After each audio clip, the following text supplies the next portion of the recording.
Hello friends, welcome to our channel. तो दोस्तों, आज की वीडियो टॉप 10 बेस्ट बाइक्स के ऊपर है। इस वीडियो में हम इनके स्पेसिफिकेशन और फीचर्स के बारे में बात करेंगे, तो वीडियो में बने रहें।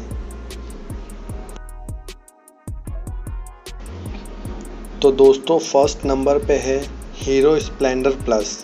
स्प्लेंडर प्लस में आपको 100 सीसी का इंजन मिलता है जो मैक्सिमम पावर 8.01 bhp की प्रोड्यूस करता है और मैक्सिमम टॉर्क 8.05 न्यूटन मीटर का प्रोड्यूस करता है।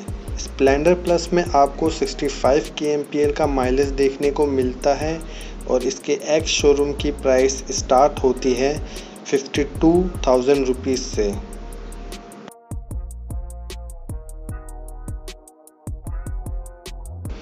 तो दोस्तों, हीरो स्प्लेंडर प्लस के बाद अब दूसरे नंबर पे आती है होंडा की ड्रीम यूगा।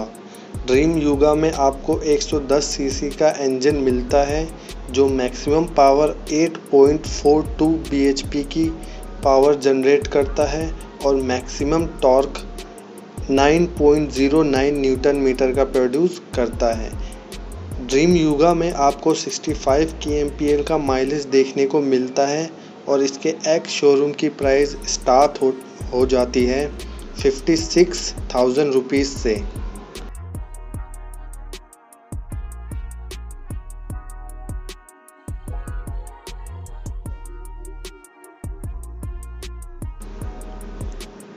तो दोस्तों, तीसरे नंबर पे है बजाज प्लैटिना। बजाज प्लैटिना में आपको 100 सीसी का इंजन मिलता है जो मैक्सिमम पावर 7.9 PS का प्रोड्यूस करता है और मैक्सिमम टॉर्क 8 न्यूटन मीटर का प्रोड्यूस करता है। बजाज प्लैटिना में आपको 85 kmpl का माइलेज देखने को मिलता है और इसके एक्स शोरूम की प्राइस स्टार्ट हो जाती है 40,000 रुपीज़ से।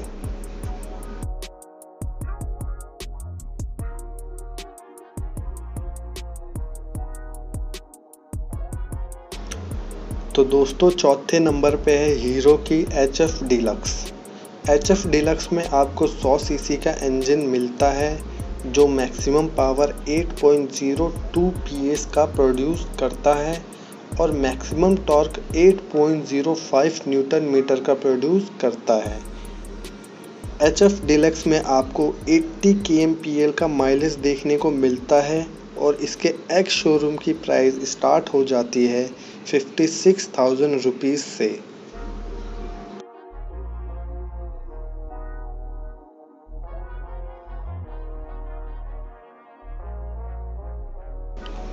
तो दोस्तों, फिफ्थ नंबर पे है हीरो की पैशन प्रो।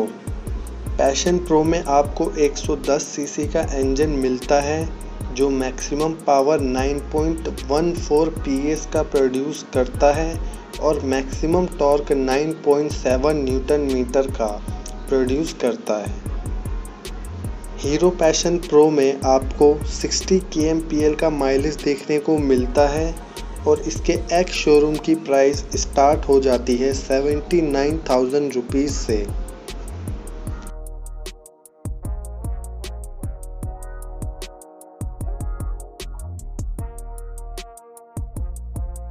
तो दोस्तों, सिक्स्थ नंबर पे है बजाज सिटी 100।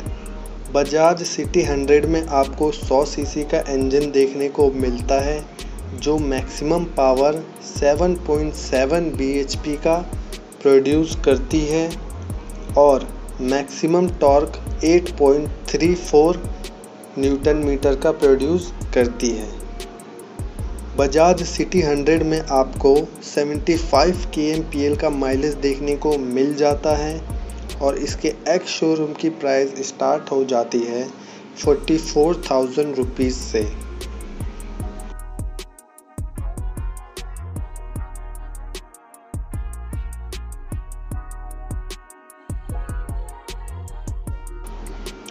तो दोस्तों, 7 नंबर पे है TVS की स्पोर्ट। TVS स्पोर्ट में आपको 110 सीसी का इंजन देखने को मिलता है जो मैक्सिमम पावर 8.1 bhp का प्रोड्यूस करता है और मैक्सिमम टॉर्क 8.7 न्यूटन मीटर का प्रोड्यूस करता है। टीवीएस स्पोर्ट में आपको 75 kmpl का माइलेज देखने को मिलता है और इसके एक्स शोरूम की प्राइस स्टार्ट हो जाती है 52,000 रुपीज़ से।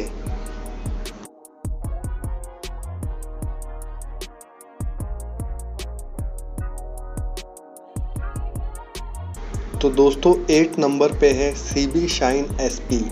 CB शाइन SP में आपको 125 सीसी का इंजन मिलता है जो मैक्सिमम पावर 10.5 bhp की प्रोड्यूस करता है और मैक्सिमम टॉर्क 10.3 न्यूटन मीटर का प्रोड्यूस करता है।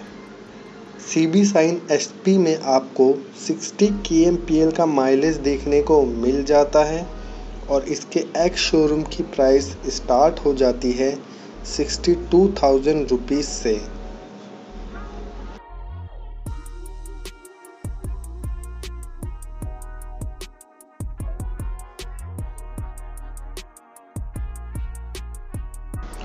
तो दोस्तों 9वें नंबर पे है TVS विक्टर। TVS विक्टर में आपको 110 सीसी का इंजन देखने को मिल जाता है जो मैक्सिमम पावर 9.5 PS का प्रोड्यूस करता है और मैक्सिमम टॉर्क 9.4 न्यूटन मीटर का प्रोड्यूस करता है। TVS विक्टर में आपको 72 kmpl का माइलेज देखने को मिल जाता है और इसके एक्स शोरूम की प्राइस स्टार्ट हो जाती है 56,000 रुपीज़ से।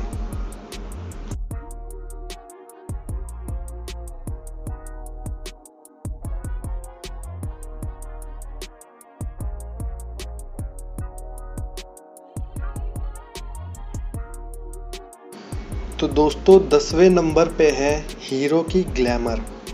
हीरो ग्लैमर में आपको 125 सीसी का इंजन देखने को मिलता है जो मैक्सिमम पावर 10.6 PS की प्रोड्यूस करता है और मैक्सिमम टॉर्क 10.6 न्यूटन मीटर का प्रोड्यूस करता है।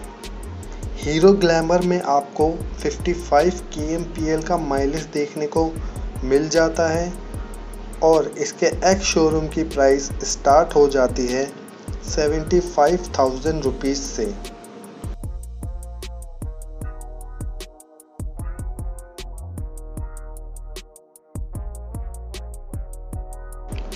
तो दोस्तों ये थी वो top 10 best and cheap bike जो इंडिया में अवेलेबल है। तो दोस्तों इनमें से आपको सबसे अच्छी बाइक कौन सी लगी? तो दोस्तों वीडियो को यहीं ख़त्म करते हैं, फिर अगली वीडियो में ऐसी ही किसी जानकारी को लेकर वापस आऊँगा। तब तक के लिए bye bye.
Hello friends, welcome to our channel.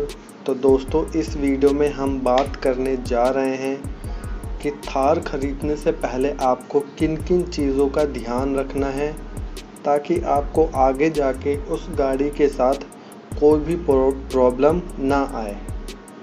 तो बिना देरी के चलिए वीडियो को शुरू करते हैं और वीडियो को बिना स्किप करे एंड तक ज़रूर देखें।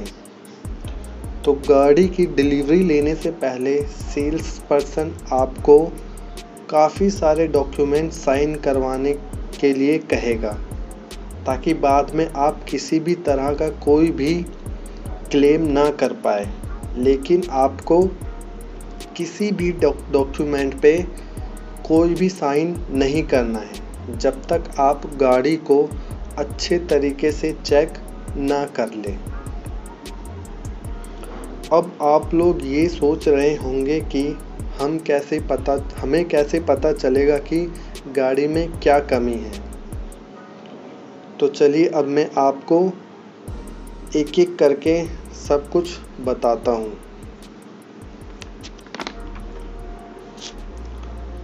तो दोस्तों, सबसे पहले है आपको गाड़ी की एक टेस्ट ड्राइव ज़रूर लेनी है, क्योंकि जब गाड़ी रोड पे चलती है तभी पता चलता है कि गाड़ी में क्या ख़राबी है और या फिर क्या प्रॉब्लम है। अगर आप ऐसा नहीं करते हैं और अगर बाद में गाड़ी को कोई भी ख़राबी आती है, फिर आपको अपने गाड़ी को वहीं छोड़कर आनी पड़ेगी ताकि वो प्रॉब्लम को ठीक कर सके। और इसके लिए आपको काफ़ी सारे पैसे खर्च करने पड़ेंगे और वो आपसे काफ़ी सारे एक्स्ट्रा चार्ज भी करेंगे। तो इसलिए डिलीवरी लेने से पहले टेस्ट ड्राइव ज़रूर लें ताकि आपको प्रॉब्लम का पता चल सके।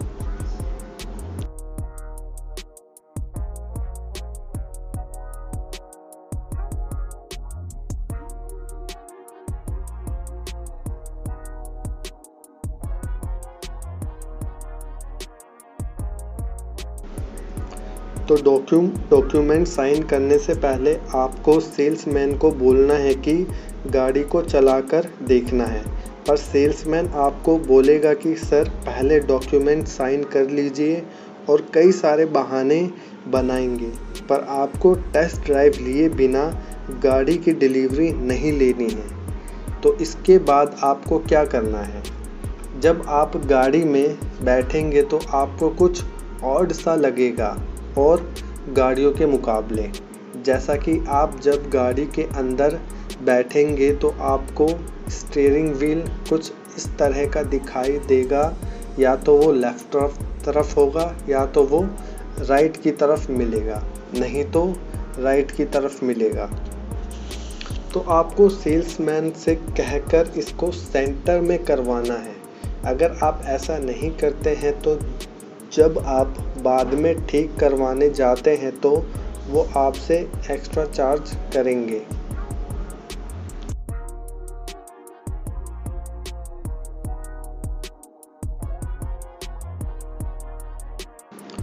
फिर उसके बाद आपको व्हील अलाइनमेंट ज़रूर चेक करना है, वरना आप इसके स्टीयरिंग व्हील को नहीं संभाल पाएंगे और ये फिर आपको काफ़ी झटके देगी।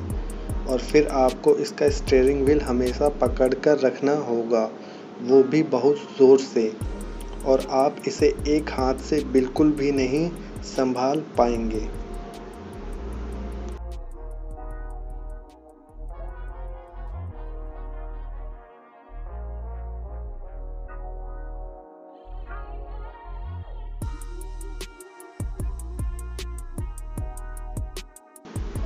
फिर उसके बाद आपको विंडशील्ड और दरवाजे के साइड रबर को चेक करना है। फिर उसके बाद आपको गाड़ी के दरवाजे को चेक करना है।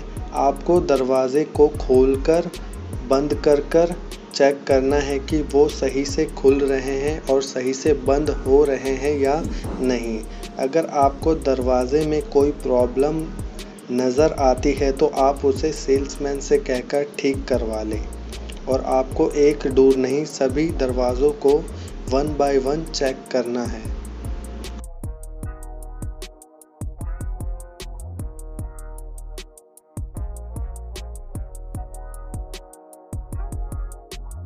और फिर आपको चेक करना है वाटर लीकेज। और थार में मेनली वाटर लीकेज विंडशील्ड से ही होती है, तो डिलीवरी लेने से पहले वाटर लीकेज को ज़रूर चेक कर लें। इसके लिए आप सेल्समैन को वॉशिंग पॉइंट पर ले जाएं और उन्हें बोलिए हमारे सामने गाड़ी को वॉश करवाएं।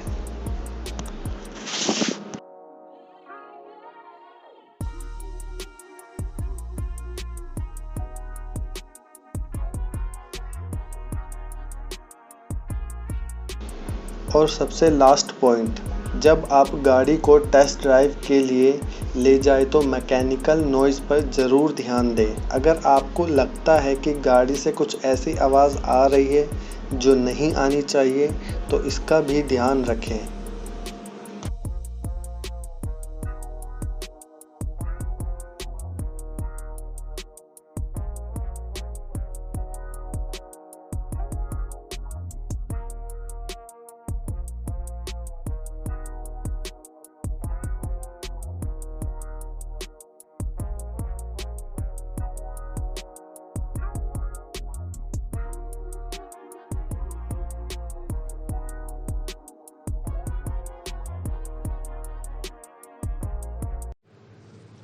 हेलो फ्रेंड्स, आज हम बेसिक प्लम्बिंग टूल्स के बारे में बात करेंगे, तो आप लोग वीडियो के लास्ट तक बने रहें। प्लम्बिंग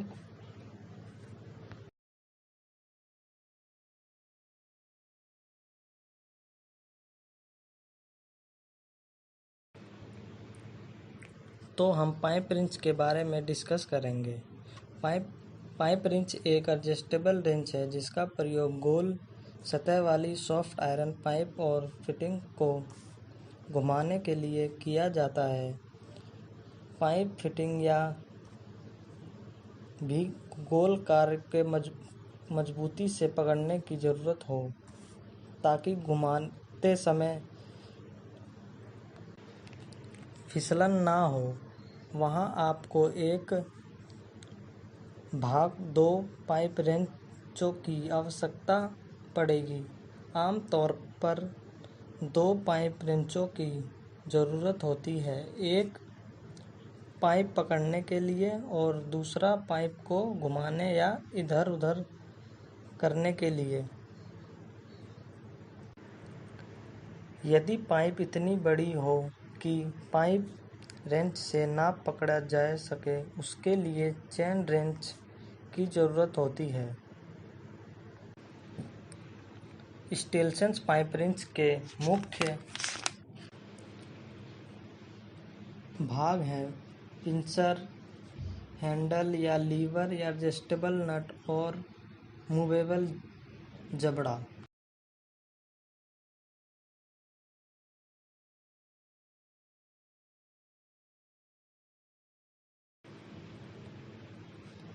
अब हम चेन पाइप रिंच के बारे में डिस्कस करेंगे।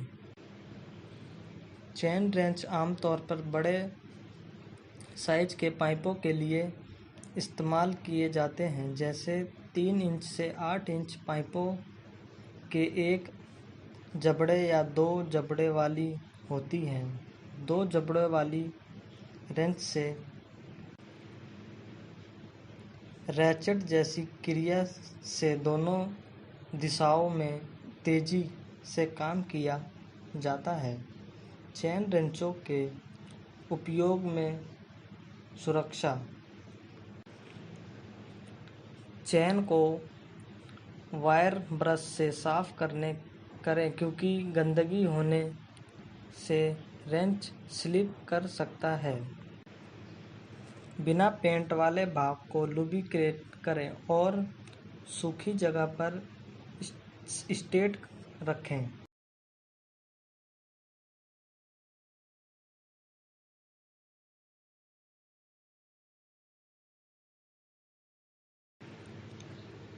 अब हम हैमर के बारे में डिस्कस करेंगे, यानी हथौड़े के बारे में। हथौड़े का प्रयोग अक्सर कीलों को पीटने, बड़ी बड़ी कीलों को क्लॉ हैमर से निकालने या रिवेटिंग इत्यादि के कामों में किया जाता है। इनका साइज इनके भार से नापा जाता है, जैसे 250 ग्राम, 500 ग्राम तथा 1 किलो इत्यादि, या इनके हैंडल अधिकतर लकड़ी के बने होते हैं। कास्ट आयरन या हाई कार्बन स्टील के बने होते हैं। अलग अलग कार्यों के लिए अलग अलग हैमर प्रयोग किए जाते हैं।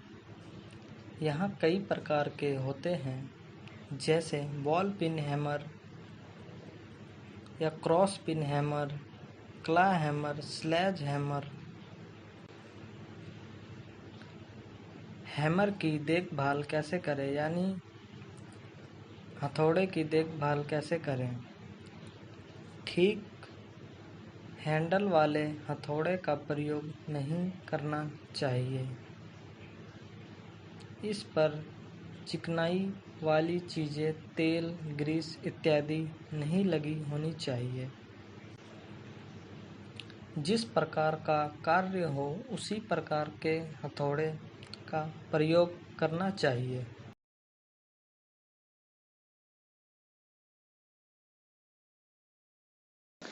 अब हम वॉइस के बारे में डिस्कस करेंगे। वॉइस क्या होता है और इसके कार्य एवं इसके प्रकार। वॉइस एक ऐसा टूल है जो कि अलग अलग इंजीनियरिंग द्वारा इस्तेमाल में लिया जाता है। यह यूँ कहे कि अलग अलग काम करने के लिए इसका इस्तेमाल किया जाता है। इसे अमेरिकन इंग्लैंड में वॉइस कहते हैं और ब्रिटिश इंग्लैंड में इसे वॉइस कहते हैं। इसलिए आपको कहीं कहीं पर इसका नाम वॉइस देखने को मिलेगा और कहीं पर इसका नाम वॉइस देखेंगे को मिलेगा, तो इन दोनों में आपको अंतर समझ नहीं है। यह दोनों ही चीज़ एक है। इसे हम आम भाषा में शिकंजा भी कहते हैं। इसमें दो समांतर जा होते हैं, जिसमें एक जा को आगे या पीछे सरकाया जाता है और दूसरा जा एक जगह पर फिक्स होता है। इसका इस्तेमाल किसी भी वस्तु को जकड़ने के लिए किया जाता है, ताकि जिस व्यवस्था पर काम कर रहे हैं वह बिल्कुल भी हिले ना और उस पर बारीकी से और अच्छे से काम कर सके। अक्सर आपको यह टूल मैकेनिकल इंजीनियरिंग के पास देखने को मिलेगा, लेकिन इसका इस्तेमाल कारपेंटर द्वारा भी किया जाता है। दोनों ही जगह पर इसका एक ही काम होता है कि यह जिस भी वस्तु पर काम किया जाएगा उसको अच्छे से पकड़ कर रख सके। तो आज पोस्ट में हम आपको इससे संबंधित काफ़ी जानकारी देंगे। अगर आपको यह जानकारी फ़ायदेमंद लगे तो अपने दोस्त के साथ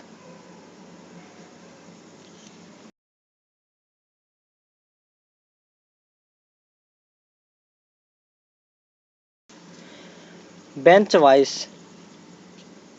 इसको इस्तेमाल सबसे ज़्यादा किया जाता है क्योंकि यह हर प्रकार के काम के लिए उपयुक्त है। बेंच वॉइस में किसी भी प्रकार की वस्तु को अच्छे से पकड़ा जा सकता है और उस पर काम किया जाता है, इसलिए इसको इंजीनियरिंग वॉइस भी कहा जाता है। बेंच वॉइस कास्ट आयरन और कास्ट स्टील द्वारा बनाया जाता है और इसका आकार इसकी जा प्लेट के अनुसार होता है और यह 5 से 6 इंच इत्यादि होता है। बेंच वॉइस का इस्तेमाल किसी भी धातु को रेतीले के लिए काटने के लिए, उस पर चूड़ी काटने इत्यादि के लिए किया जाता है। बेंच वाइज के कई पार्ट होते हैं जिनका इस्तेमाल करने किसी भी वस्तु को इसके अंदर सेट किया जाता है। यह पकड़ा जाता है, जिसकी सूची नीचे दी गई है और यह आप ऊपर दिखाया गया फोटो में भी देख सकते हैं। हैंडल, मूवेबल जा, पीछे तरफ सक्रिय कर वस्तु को मजबूती से दोनों जा के बीच में सेट करते हैं। मूवेबल जा वस्तु के अनुसार मूवेबल जा को आगे और पीछे की तरफ सरकाया जाता है। हार्ड जा, यह मूवेबल जा फिक्स जा के पीछे का हिस्सा होता है। फिक्स जा, इस जा को आगे या पीछे नहीं किया जा सकता। बॉक्स नट, यह बेंच वाइज के नीचे लगा होता है। वाइस क्लैंप और सॉफ्ट जा, जब हम किसी ऐसे वस्तु पर काम करते हैं जिसको पूरा बनाने के बाद में फिनिशिंग की ज़रूरत होती है, ऐसी वस्तु को हम बेंच वाइस पर लगाकर उस पर काम नहीं कर सकते, क्योंकि बेंच वाइस के जा ज़्यादा हार्ड होते हैं, इसलिए उस वस्तु पर जा के निशान पड़ सकते हैं। तो ऐसी वस्तु पर काम करने के लिए हमें क्लैंप वाइस या सॉफ्ट जा पर इस्तेमाल करना पड़ता है। वाइस क्लैंप एल्युमिनियम जैसी धातु द्वारा बनाया जाता है। पाइप वाइस, पाइप वाइस जहाँ पर पाइप किसी कटिंग या पाइप पर चूड़ियाँ निकाली जाती है, वहाँ पर इस प्रकार के वाइस का इस्तेमाल किया जाता है। पाइप वाइस बेंच वाइस से थोड़ा अलग होता है, जिसमें दोनों जबड़े वी आकार के होते हैं ताकि उनमें पाइप अच्छे से पकड़ा जा सके। इस पर वाइस में मूवेबल जा पर ऊपर और नीचे करने से किया जाता है, वहीं बेंच वाइस में मूवेबल जा को आगे या पीछे करके सेट किया जाता है। पाइप वाइस में पाइप को लोअर जा पर रखकर हैंडल को घुमाना पड़ता है और अपर जा को नीचे की तरफ लाना पड़ता है और हैंडल को तब तक घुमाते रहना होगा जब तक कि पाइप इसमें अच्छे से सेट ना हो जाए। हैंड वाइस, हैंड वाइस का इस्तेमाल ऐसी वस्तु को पकड़ने के लिए किया जाता है जिसे बेंच वाइस द्वारा पकड़ना बहुत मुश्किल होता है। यह जिनका आकार बहुत छोटा होता है। हैंड वाइस सामान्य है 125 mm से लेकर 150 mm तक की ऊंचाई वाला होता है और उसके जबड़े का आकार 40 mm से लेकर 44 mm तक होता है। इसमें एक स्पिंडल पत्ती लगी होती है जो कि दोनों जबड़े को खोलने का काम करती है और इसके ऊपर एक विंग नट होता है जिसे हम घुमाकर जबड़े के बीच में किसी भी वस्तु को मजबूती से पकड़ सकते हैं।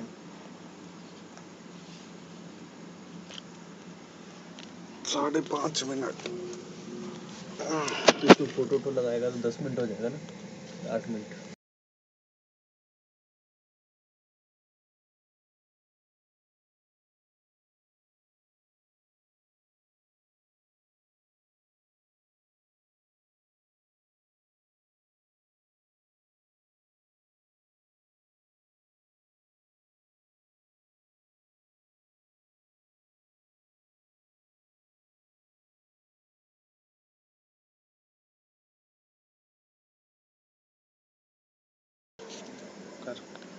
हेक्सा ब्लेड के परिचय।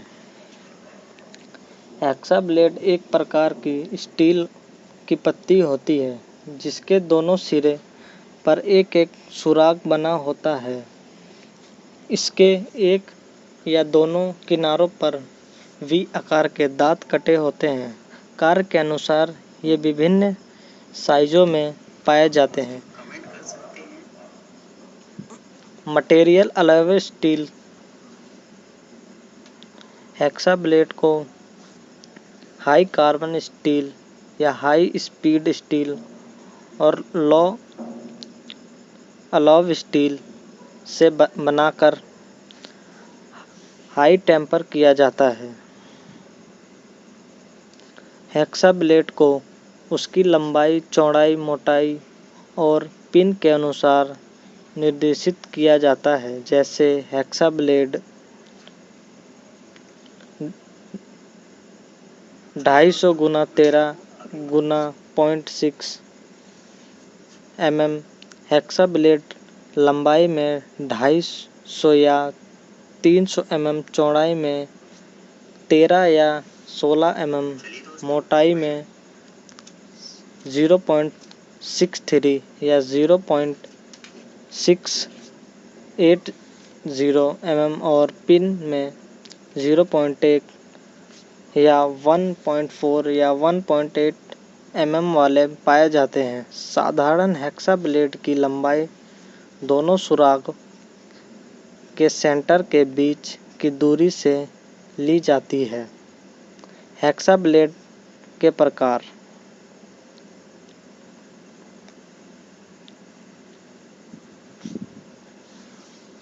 फ्लेमिस्टिबल।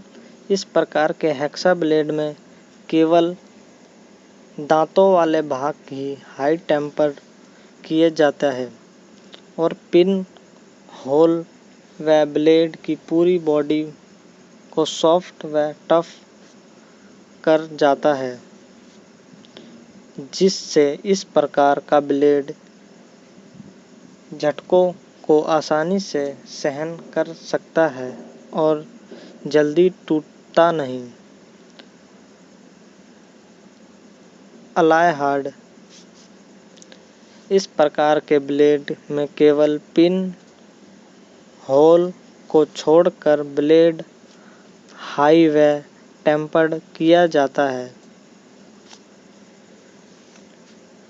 जरा सा झटका लगने से यह ब्लेड टूट सकता है, इसलिए इसको चलाते समय यह ध्यान रखना पड़ता है कि इस पर झटका ना लगे।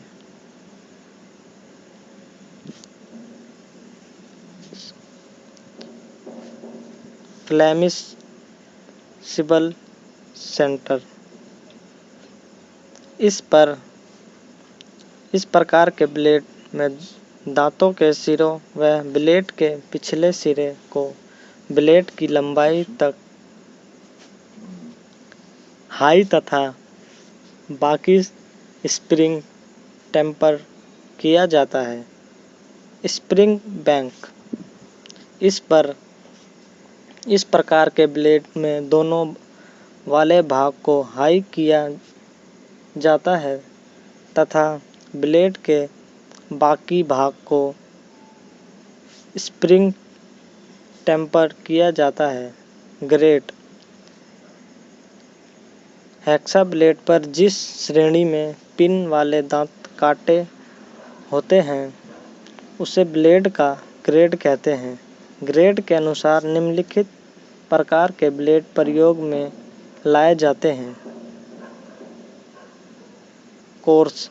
इस ग्रेड के ब्लेड पर प्रत्येक इंच में 14 दांतें कटे होते हैं, जिससे धातु बहुत जल्दी कटती है। इस ग्रेड वाले ब्लेड का अधिकतर प्रयोग मोटी और मुलायम धातुओं को काटने के लिए किया जाता है, जैसे पीतल, तांबा, एल्युमीनियम इत्यादि। भारतीय श्रेणी के अनुसार इस पर 1.1 mm पिच के दांत कटे होते हैं। मीडियम। इस ग्रेड के ब्लेड का प्रत्येक इंच में 18 दांत कटे होते हैं। इस ग्रेड वाले ब्लेड का मुख्य प्रयोग साधारण कार्यों के अनुसार किया जाता है। इसका प्रयोग माइल्ड स्टील व कास्ट स्टील आयरन को काटने के लिए किया जाता है। भारतीय स्टैंडर्ड के अनुसार इस पर 1.4 mm पिच के दांत कटे होते हैं। Fine pitch blade.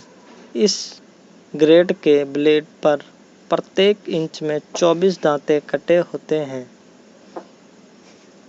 इस ग्रेड वाले ब्लेड का अधिकतर प्रयोग मीडियम कार्बन स्टील को कहते हैं। भारतीय BIS के अनुसार इस पर 1.4 mm पिच के दांतें कटे होते हैं। Very fine pitch blade. इस ब्लेड के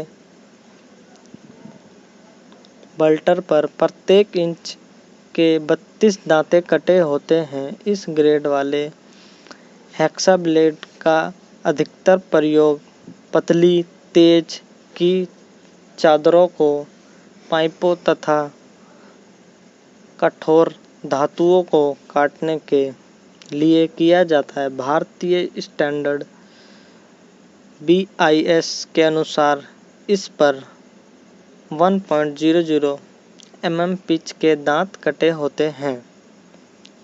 हेक्सा ब्लेड के दांतों की सेटिंग। हेक्सा ब्लेड पर दांतों को दाएं व बाएं ओर मोड़कर बनाने के क्रम को दांतों की सेटिंग कहते हैं।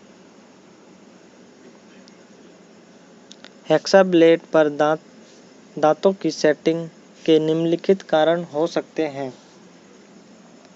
हेक्सा ब्लेड पर दांतों की सेटिंग होने से ब्लेड अपनी बॉडी की मोटाई से अधिक मोटाई से काटेगा, जिस ब्लेड कट में फंसता नहीं है। हेक्सा ब्लेड उस पर दांतों की सेटिंग होने से इसका प्रयोग करते समय रगड़ की गर्मी घर्षण कम पैदा होगी, जिससे ब्लेड अधिक समय तक टिकाऊ बना रहता है। हेक्सा ब्लेड पर दांतों की सेटिंग होने से ब्लेड को चलाने में सुविधा होती है और ब्लेड को कम ताकत से चलाया जा सकता है।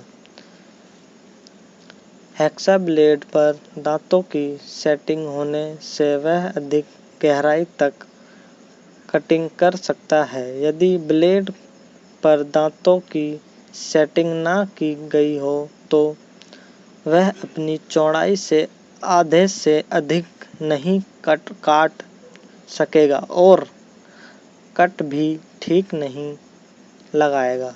दांत के सेट प्राय पिच पर निर्भर करते हैं, जो निम्नलिखित होते हैं।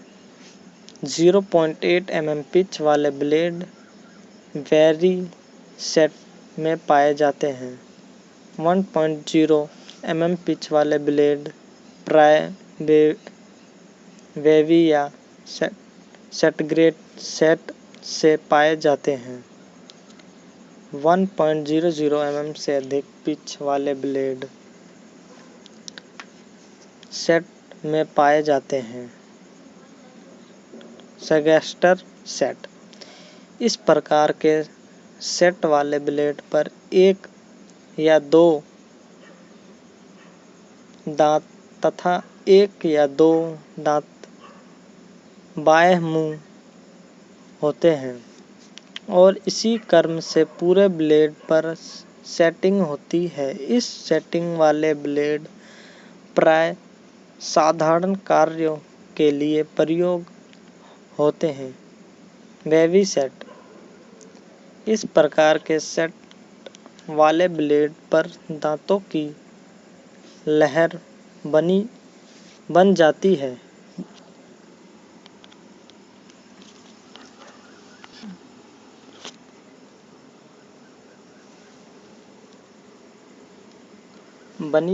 है।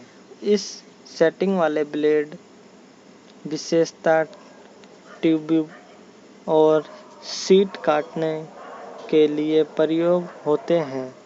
हेक्सा ब्लेड का चयन करना: हेक्सा ब्लेड के द्वारा कोई भी ऑपरेशन करने से पहले यह देख लेना चाहिए कि सही प्रकार का ब्लेड प्रयोग में लाना है, इसलिए हेक्सा ब्लेड का चयन करना आवश्यक हो जाता है, जिससे तालिका में दिखाया गया है। हेक्सा ब्लेड का चयन करते समय निम्नलिखित बातों को ध्यान में रखना चाहिए। हेक्सा ब्लेड का चयन धातु की हार्डनेस के अनुसार करना चाहिए। हार्ड धातु के लिए फाइन ग्रेड ब्लेड और एल्युमिनियम धातु के लिए क्रॉस ग्रेड के ब्लेड का प्रयोग किया जाता है। पतली धातु के लिए फाइन ग्रेड का ब्लेड और मोटी धातु के लिए क्रॉस ग्रेड का ब्लेड प्रयोग में लाया जाता है।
हेक्सा फ्रेम क्या है? ठीक है। हेक्सा का मुख्य भाग उसका फ्रेम होता है जो कि माइल्ड स्टील का बना होता है और यह सी शेप में होता है। इसके एक सिरे पर फिक्स्ड स्क्रू लगा होता है जिसमें अंदर की ओर पिन तथा बाहर की ओर हैंडल लगा होता है। दूसरे सिरे पर स्लाइडिंग स्क्रू लगा होता है जिसमें फ्रेम के अंदर की ओर पिन लगी होती है तथा बाहर की ओर से एक फाइन नट लगाया गया होता है। दोनों पिन हेक्सा ब्लेड में बने छिद्रों में लगा दी जाती है तथा इसके बाद फ्लाई नट और कसने पर ब्लेड टाइट फिक्स हो जाता है। इसके बाद हमारी हेक्सा कार्य करने के लिए तैयार हो जाती है। हेक्सा फ्रेम के प्रकार। फिक्स्ड हेक्सा फ्रेम, इसमें हम मात्र एक लंबाई के ब्लेड का प्रयोग कर सकते हैं। जैसे यदि फ्रेम 250 mm लंबाई का है तो वह इससे छोटा या बड़ा ब्लेड प्रयोग नहीं कर पाएगा। इसके फ्रेम को फिक्स्ड फ्रेम कहते हैं। यह फ्रेम दो प्रकार के होते हैं: straight handle, pistol grip handle. Adjustable hexa frame. Adjustable hexa frame दो टुकड़ों में बना होता है। एडजस्टेबल स्क्रू की ओर से स्क्रू भाग में ग्रूव बने होते हैं।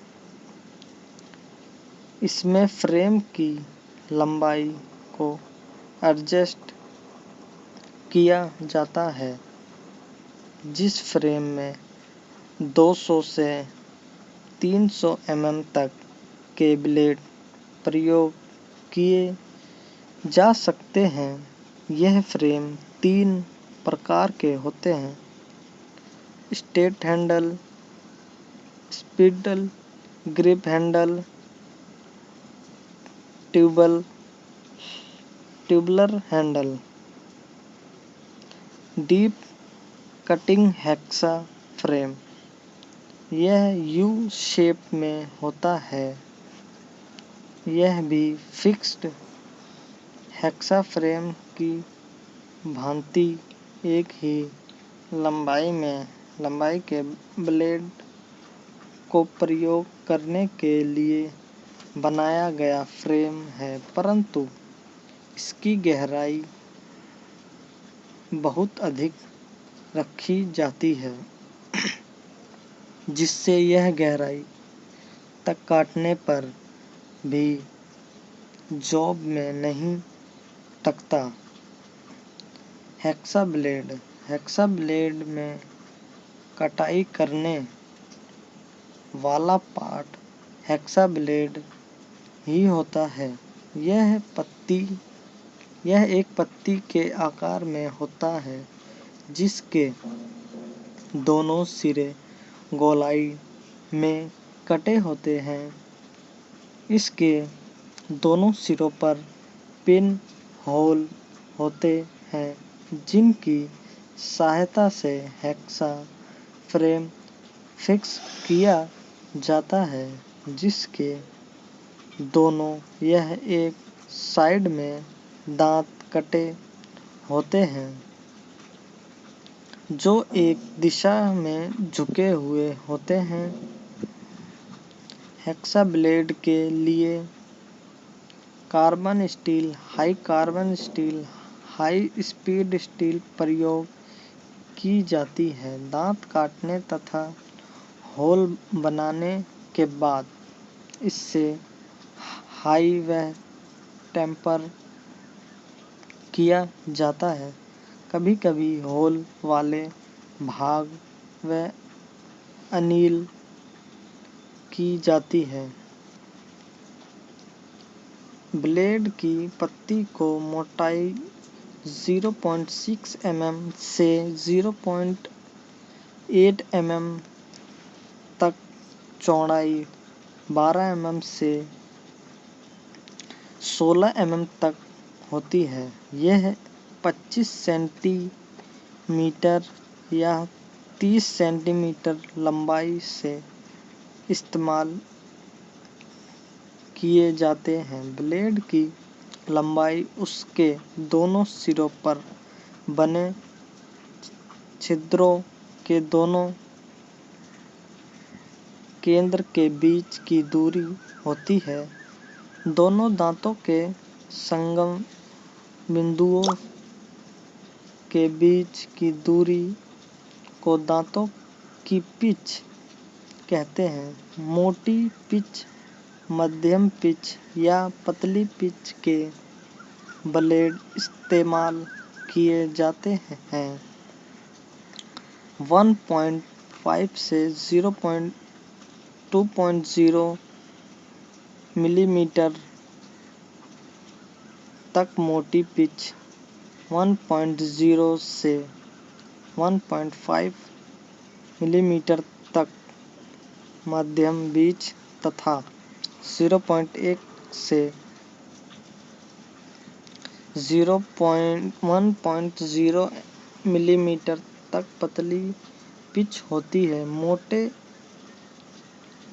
मोटे एक्सेसनों के लिए मोटी पिच तथा बाहरी पतले सेक्शनों के लिए पतली पिच, फाइन पिच के ब्लेड प्रयोग किए जाते हैं। हेक्सा ब्लेड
स्वागत है दोस्तों आपका मेरे इस YouTube चैनल पर। तो दोस्तों आज हम बात करेंगे मासिक करंट अफेयर्स की। जी हाँ दोस्तों, अगर आप स्टूडेंट हैं या आप ऑफिस जाते हैं और आपको खुद को अपडेट करने का टाइम नहीं मिलता, तो दोस्तों मैं आज आपको पूरे महीने की खबरों को बताने जा रहा हूँ। और हाँ दोस्तों, अगर आपको कुछ समझ में ना आए तो आप मुझे कमेंट कर सकते हैं या बता सकते हैं।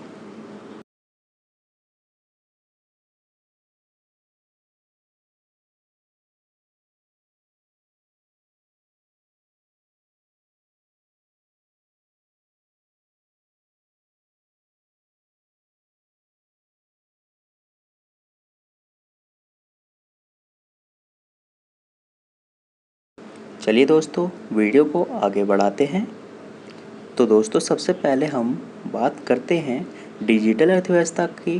तो दोस्तों डिजिटल अर्थव्यवस्था के प्रोत्साहन हेतु गूगल का भारत में 10 बिलियन के निवेश की घोषणा की है। जी हाँ दोस्तों, यही बड़ी खुशखबरी है भारत के लिए। जैसा कि आप जानते हैं, गूगल के CIO की सुंदर पिचाई ने इस जुलाई को Google for India digitalisation fund के माध्यम से अगले 5 से 7 वर्षों में भारत में 75 करोड़ रुपए के निवेश की घोषणा की है।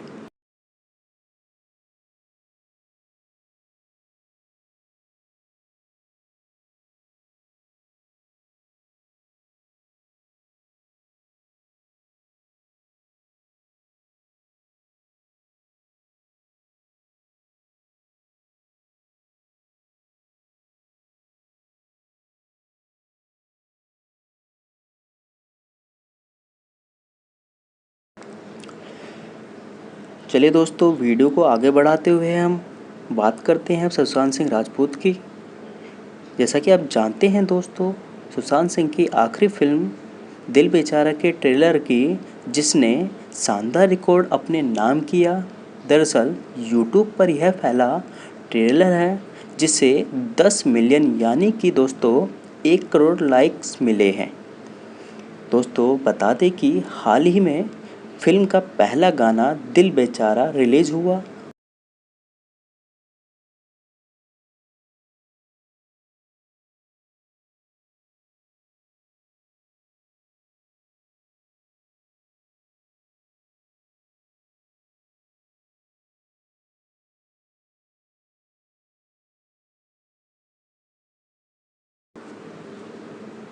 और गाने को भी ट्रेलर की तरह ज़बरदस्त रिप्लाई मिल रहा है।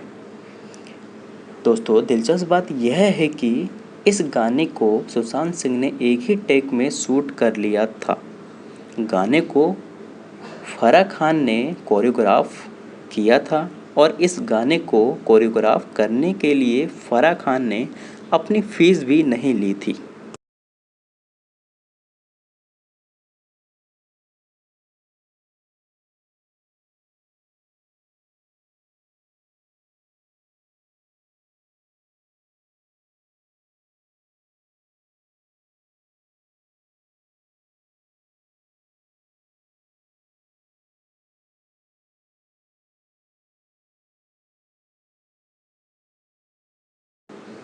चलिए दोस्तों, अब वीडियो को आगे बढ़ाते हुए अब हम बात करते हैं BCCI के नए CEO की।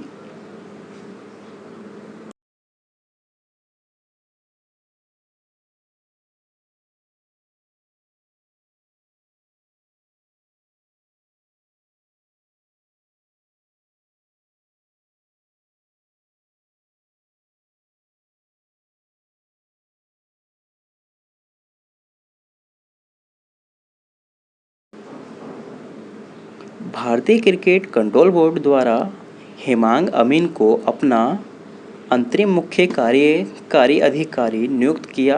वह राहुल जौहरी का स्थान लेंगे, जिन्होंने हाल ही में BCCI के मुख्य कार्यकारी अधिकारी के पद से इस्तीफा दे दिया है और जिसे BCCI के पदाधिकारियों ने स्वीकार भी कर लिया था।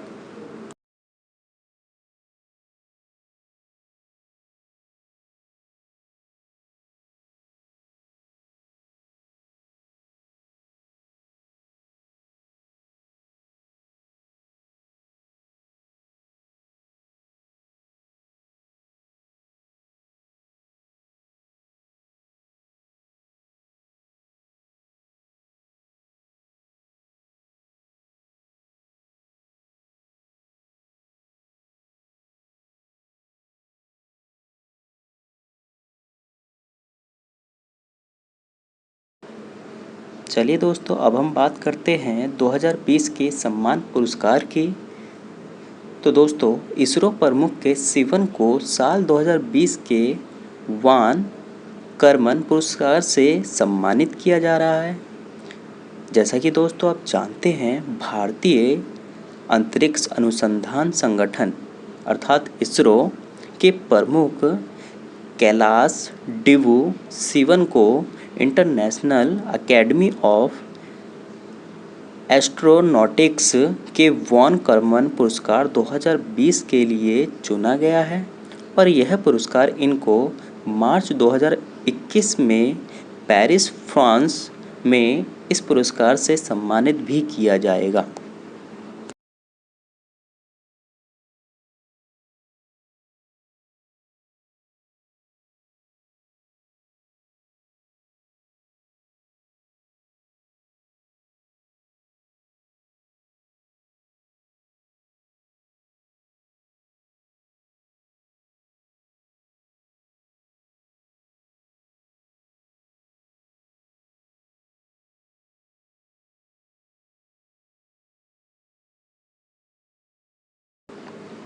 चलिए दोस्तों, वीडियो को आगे बढ़ाते हैं और अब हम बात करते हैं मध्य प्रदेश सरकार के अभियान के बारे में।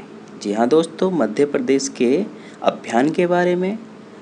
तो दोस्तों, इस अभियान का नाम रोको टोको अभियान है। इस अभियान के तहत राज्य सरकार उन लोगों को लक्षित करेगी जो मास्क नहीं पहनते हैं। इसको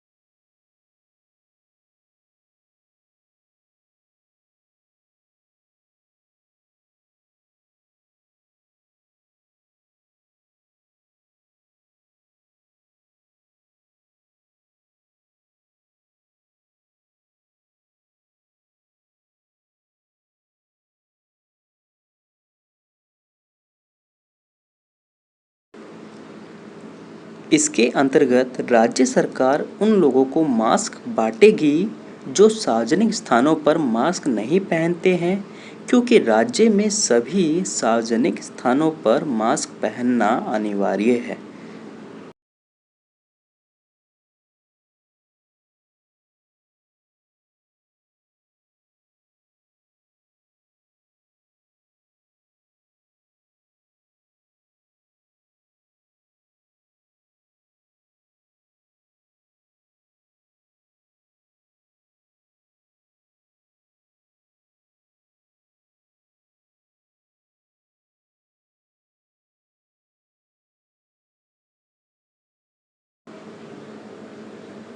चलिए दोस्तों, अब हम बात करते हैं वैश्विक महामारी की।